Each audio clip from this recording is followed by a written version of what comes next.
Ian De Leon, nilinaw ang ilang isyu sa kanilang magkakapatid na sina Lotlot, Matet, Kenneth at Kiko. Sa Fast Talk with Boy Abunda, inamin niyang nagtatag siya ng one-person corporation para pangalagaan ang legacy at assets ng kanilang namayapang ina na si national artist at superstar Nora Honor.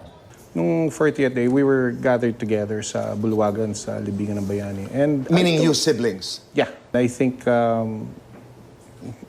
yung time na yun, they weren't ready because it was still a concept, di ba? But I told them that I would pursue this and I'm willing for everyone to be on board. Please. Klaro ko lamang. So, yung sabi ni Matet na hindi sila or siya nasabihan ay hindi totoo? No. Totoo rin daw na may misunderstanding silang magkakapatid na normalan niya sa isang pamilya, lalo na sa usapan tungkol sa mana. Just to make things clear, Tito Boy, the mana issue, okay, I just want to set the record straight right here. Things take time. Like, it's not like your mother passes today, the next week, may mana na. Everything has to be dealt legally. But nasa puso mo ba, Ian, na kung ano man ang meron, you will be fair to your siblings? Of course, definitely. Nelson Canlas, GMA News. Mahirap kapag naging markado ka sa kasaysayan. Si Jose Rizal nga, na kaarawan ngayong araw na bansagang palikero o mahilig sa babae. Pero ang ilang misconception sa kanya, sinisikap itama ng mga eksperto at ng kanyang descendant o kadugo. Silipin yan sa aming special report.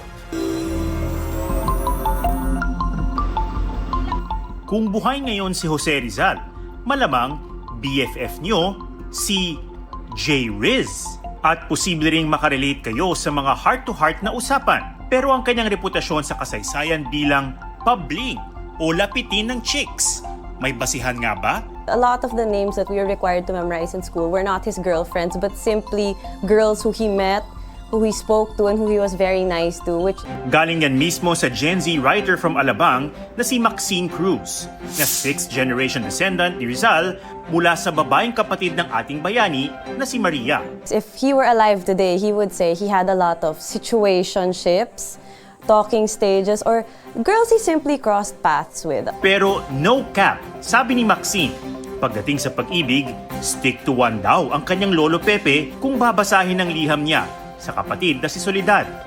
When a man loves you, he must love you proudly. He should be able to introduce you to his family, to his friends, and basically shout it to the rooftops that he loves you. In short, kung mahal ka, dapat i-hard launch ka. Behind the man who wrote Noli Me Tangere, there was a person. There was a human there who would fall in love, fall out of love, and of course, was a very, very important member of the family. Like, I think Rizal was also such a family man. So, it showed his human side. Bukod sa puso, mataba rin ang utak ni Rizal. Walang duda kasi ang kanyang pagiging polymath o eksperto sa maraming larangan at marami ring side quests. Gaya noong panahong ipinatapon siya sa dapitan. Si Rizal, masasabi ko siya yung jack of all trades, master of none. Ang dami niyang ganap sa buhay, ang dami niyang ginagawa.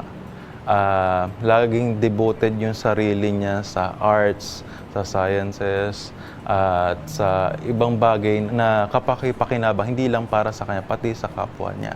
Pero wait, hindi siya opisyal o nasa batas na national hero? Although walang declaration talaga, siya yung kinikilang pinaka-foremost national hero natin. Kasi siya rin inspirasyon ng ibang bayaning kinikilala natin. Nakakauga ba?